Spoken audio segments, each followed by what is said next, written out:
people use the term brainwashing and they really don't understand what that term means. That's a popular culture word that came out of the 50s from a journalist by the name of Hunter.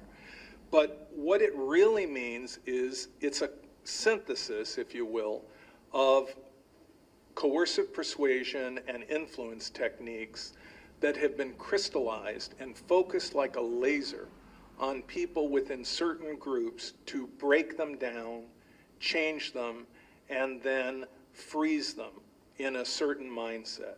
Now, this was first explored by a professor at MIT by the name of Edgar Schein, and he published a book about coercive persuasion in 1961. And Schein said, literally, there are 3 phases to coercive persuasion. Break them down by whatever means necessary, break them down, and then change them. And then after having changed them, freeze them. So he would call it unfreezing, changing, refreezing. Schein was then followed by Robert J Lifton, who studied POWs held by the North Koreans during the Korean conflict.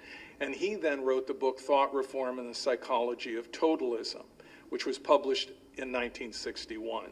Lifton was a professor at Harvard Medical School and also the John Jay School of Law. So he basically, in the 22nd chapter of the book, Thought Reform and the Psychology of Totalism, came up with 8 criteria to determine whether or not a thought reform program is ongoing. And these criteria are basically a snapshot of the engine that drives what we call brainwashing. And it's composed of milieu control, which is control of the environment, everything you see and experience. Then mystical manipulation. Things appear to happen spontaneously, but in fact they are really contrived, scripted, and not spontaneous. Then there is the demand for purity, which is the demand that a person divide their entire life into black and white, the pure and the impure. There are no shades of gray, no middle ground. And then the cult of confession, that is, that there is no area of a person's life that they are entitled to privacy, that the group has the right to demand confession about almost anything, even about things that may not really even be true. There is a kind of element of purging going on, where everything about a person's life is being examined and being confessed to the group. And then Lifton calls another of his criteria the sacred science, which is that what the group teaches is absolute, that it cannot be questioned, and that anyone who questions it is unholy, unscientific, absolutely wrong. So that this is an absolute belief, that the group's beliefs can never be questioned, can never be critically questioned in any way.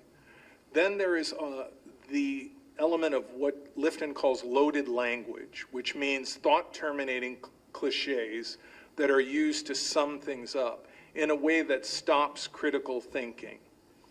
For example, in Scientology, people who are not Scientologists are suspected of being suppressive persons or potential trouble sources, which means a person that might be connected to a suppressive person.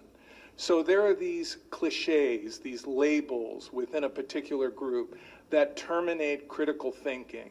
I don't have to consider what you have to say because you're a suppressive person, you're an SP, or a PTS, a potential trouble source. And then there is the criteria doctrine over person. And that is basically everything around you must be cataloged according to the group. Your own feelings, your thoughts, your emotions must be cataloged according to the doctrine of the group. Whatever is consistent with the group is valid, whatever is inconsistent is invalid and must be purged.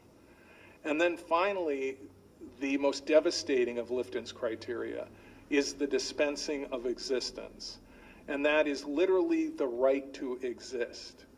The person who leaves the group ceases to exist. If they come back, they can exist again. Family and friends that question the group, you can cut them off, dispense with their existence. So you take these 8 criteria, and it doesn't matter what the group says it's doing. If 6 of the 8 are ongoing and evident, it's enough to run a thought reform program. If you will, what Lifton is saying is that each one of these criteria is like a piece in a machine. One relies on the other. The cult of confession enables mystical manipulation, enables the dispensing of existence. The dispensing of existence cuts off an outside frame of reference and reinforces milieu control. So what you can see is how one of these criteria enables and reinforces another. Also important in understanding brainwashing is the role of information and communication. Flo Conway and Jim Siegelman wrote a book called Snapping, which was published in 1978.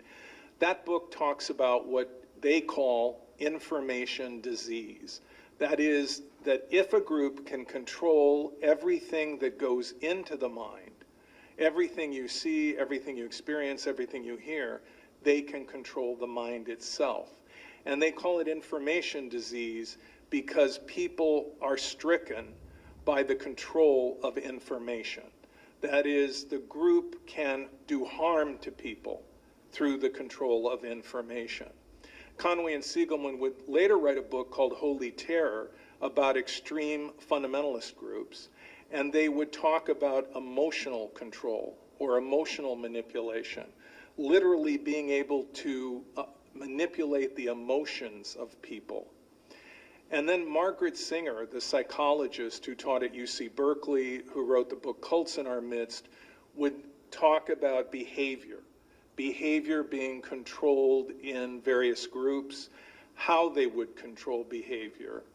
And she would say basically that the group was ultimately creating a deployable agent or a pawn through their process.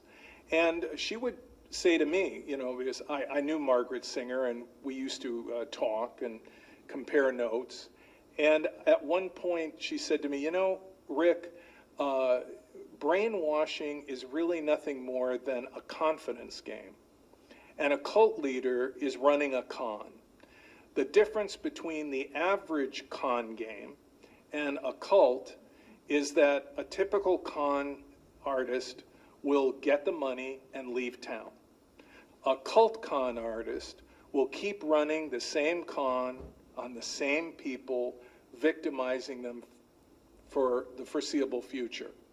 And she said, and that is what cults are all about, is conning people or tricking people into being exploited and being taken advantage of.